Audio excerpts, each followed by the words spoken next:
ಪಾವಗಡದ ಪ್ರತಿಭಾನ್ವಿತ ವಿದ್ಯಾರ್ಥಿಗಳಿಗೆ ಪ್ರತಿಭಾ ಪುರಸ್ಕಾರ. ವಿದ್ಯಾರ್ಥಿಗಳಲ್ಲಿ ಉನ್ನತ ಗುರಿ ಮೂಡಲಿ ಗಾಯತ್ರಿಬಾಯಿ. ಪಾವಗಡದ ತೇಜಸ್ ಚಾರಿಟೇಬಲ್ ಟ್ರಸ್ಟ್ ವತಿಯಿಂದ ನಡೆದ ಪ್ರತಿಭಾ ಪುರಸ್ಕಾರ ಕಾರ್ಯಕ್ರಮದಲ್ಲಿ ಮಾಜಿ ಜಿಲ್ಲಾ ಪಂಚಾಯತ್ ಸದಸ್ಯೆ ಹಾಗೂ ನಾಯಕಿ ಗಾಯತ್ರಿಬಾಯಿ ವಿದ್ಯಾರ್ಥಿಗಳಿಗೆ ಉನ್ನತ ಹುದ್ದೆ ಪಡೆದು ಹೆತ್ತವರಿಗೆ ಕೀರ್ತಿ ತರಲು ಕರೆ ನೀಡಿದರು. ಪೋಷಕರ ತ್ಯಾಗವನ್ನು ಸ್ಮರಿಸಿದ ಅವರು ಬಡ ವಿದ್ಯಾರ್ಥಿಗಳಿಗಾಗಿ ಉಚಿತ ಸಿಇಟಿ ಕೋಚಿಂಗ್ ಆರಂಭಿಸುವುದಾಗಿ ತಿಳಿಸಿದರು.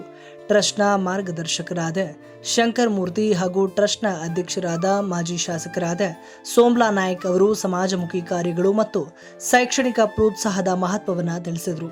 ಇನ್ನು ಕಾರ್ಯಕ್ರಮದಲ್ಲಿ ಖಜಾಂಚಿ ಹರ್ಷಿತಾ, ಪದಾಧಿಕಾರಿಗಳಾದ ರಾಮಕೃಷ್ಣ, ಮಂಜುನಾಥ್, ದೇವಾನಾಯ್ಕ್ ಹಾಗೂ ವಿದ್ಯಾರ್ಥಿಗಳು ಮತ್ತು ಪೋಷಕರು ಉಪಸ್ಥಿತರಿದ್ದರು. ಪಾವಗಡ ತಾಲೂಕಿನ ವೈನ್ ಹೊಸಕೋಟೆಯ ಪ್ರದರ್ಶನಿ ಶಾಲೆಗೆ ಮತ್ತು ಪಾವಗಡ ಪಟ್ಟಣದ ಶನಿ ಮಹಾತ್ಮ ದೇವಸ್ಥಾನದ ಹಿಂಭಾಗದ ಸರ್ಕಾರಿ ಕಿರಿಯ ಪ್ರಾಥಮಿಕ ಪಾಠಶಾಲೆಗೆ ವಿದ್ಯಾ ಪರಿಕರಗಳನ್ನು ಸಹ ಅವರು ವಿತರಿಸಿದ್ದಾರೆ.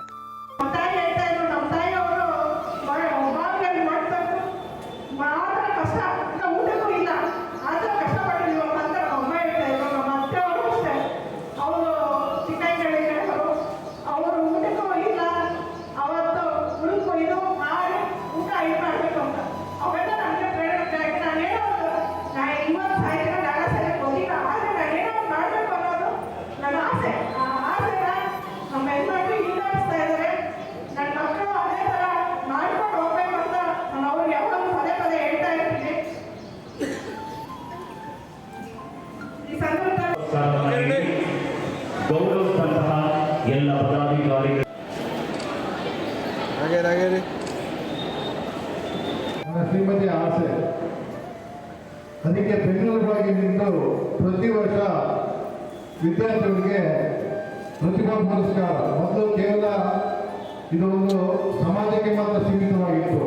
ಹಿಂದೆ ನಾವು ಸೇವಾಲಾಲ್ ಜಯಂತಿ ಅನ್ನೋ ಕಾರ್ಯಕ್ರಮನ ನಡೆಸುವಾಗ ನಮ್ಮ ಜನಾಂಗದ ಪ್ರತಿಭಾವಂತ ವಿದ್ಯಾರ್ಥಿಗಳಿಗೆ ಮಾತ್ರನೇ ನಾವು ಪ್ರತಿಭಾ ಪುರಸ್ಕಾರ ಕಾರ್ಯಕ್ರಮನ ಹಮ್ಮಿಕೊಂಡು ಬರ್ತಾ ಇದ್ವಿ. ನಂತರ ಕಾಲಕ್ರಮೇಣ ಇದು ಪಾವಗಡ